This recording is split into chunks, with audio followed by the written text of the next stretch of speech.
Liam Teller had never believed the stories. Rumors floated around New Cascadia, the last floating city above the drowned ruins of Earth, about creatures disguised as humans, beings who needed help to escape their imprisonment inside flesh. They said if you looked carefully enough, you might catch a glimmer of the truth, a shimmer along the skin like static electricity. And if you found the hidden zipper, without looking directly at it, you could set them free. But everyone knew that was just campfire nonsense. Or so Liam thought. It all changed the night he met Eris. The rain lashed against the translucent domes of New Cascadia's upper quadrant, blurring the neon skyline.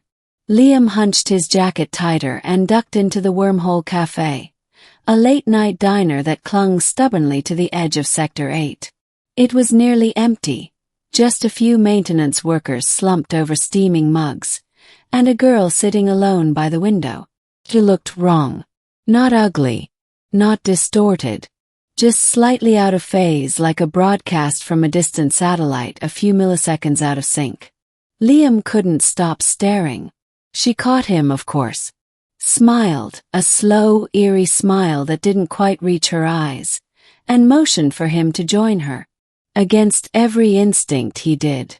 "My name is Eris," she said, her voice barely a whisper over the hum of the diner. "Liam," he replied, swallowing hard. "You're one of the few who can see," she said, her fingers tracing idle patterns on the fogged window. "I need your help." "With what?" She leaned closer, and for a heartbeat, her skin flickered. Not just the shimmer he'd heard about, this was deeper. Like the image of her body was a costume, and beneath it, something else waited. "You have to free me," she said. "But you can't look directly at the zipper." He laughed, a nervous, jittery sound. "Right. Free the alien girl. Find the zipper. Not look at it." "I'm not an alien," she said sharply. "Not really. I was human once. Before they trapped me here." Something about the despair in her voice, raw, jagged, cut through his disbelief. "Who's they?" "The architects," she said, almost spitting the word. "The ones who built this city. They needed workers, soldiers, test subjects. So they made prisons out of flesh. Cloned shells. And shoved us inside." She pressed her hand flat against the window. A fine spiderweb of cracks spread from her palm, though she didn't seem to notice. Outside, the rain intensified, hammering against the dome with deafening force.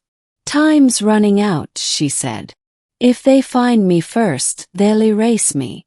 Fully overwrite the body, and I'll be gone." "Why me?" Liam asked, his mouth dry. "Because you're awake. You see. Most people don't." The door to the diner creaked open. A man in a black raincoat stepped inside. His head down, face hidden. Liam felt a cold spike of fear lance through him. "They've found me," Eris whispered. "Please, Liam. Will you help me?" He didn't even think about it. He nodded. "Good," she said, standing. "We have to move." They slipped out the back of the diner just as the man reached the counter, his head snapping up to reveal dead white eyes. Liam didn't look back. The rain was a wall of sound. Eris led him through twisting alleys and abandoned marketplaces, their footsteps splashing through puddles of neon-lit water.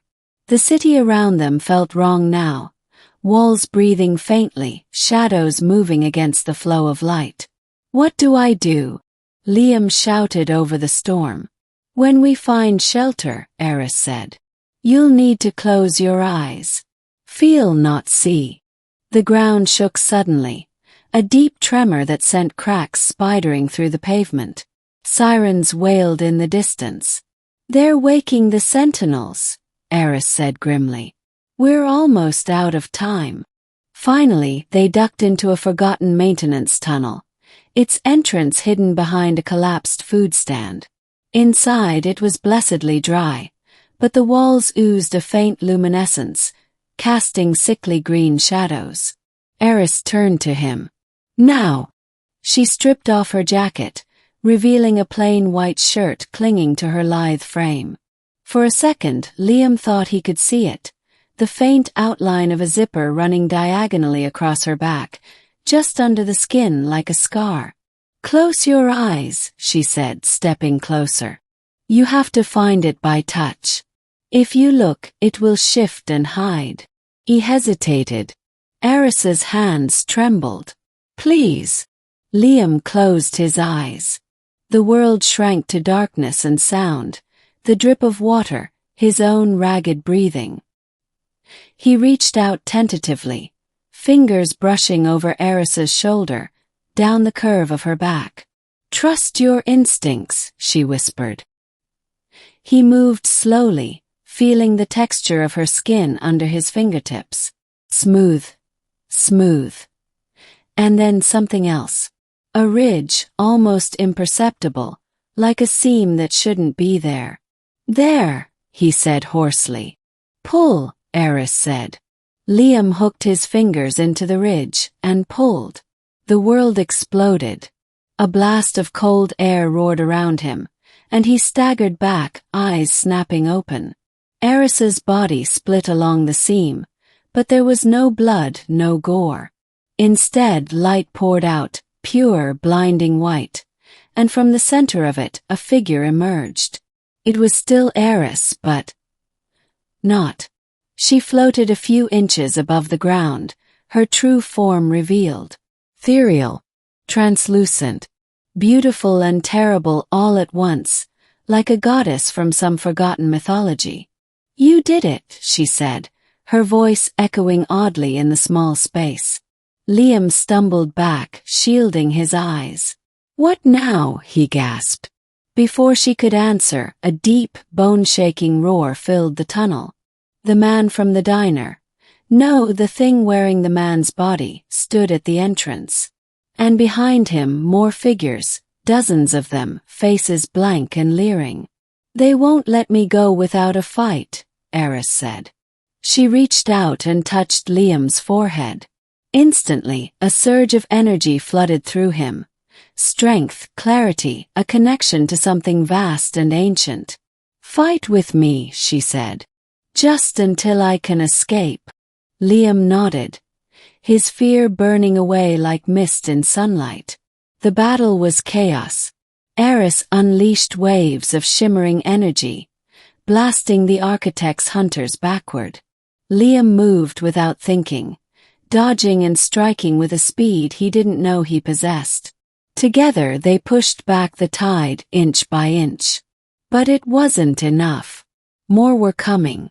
Endless waves of them, clawing and shrieking. Eris grabbed his hand. "I have to go now," she shouted over the din. "No. I can help you. You already did." The tunnel walls cracked, revealing a star-streaked void beyond. Eris smiled one last time, a smile full of gratitude and sorrow, and stepped backward into the breach. Then she was gone. The tunnel collapsed with a thunderous roar, sealing the rift. Liam was thrown into darkness. He woke hours later alone.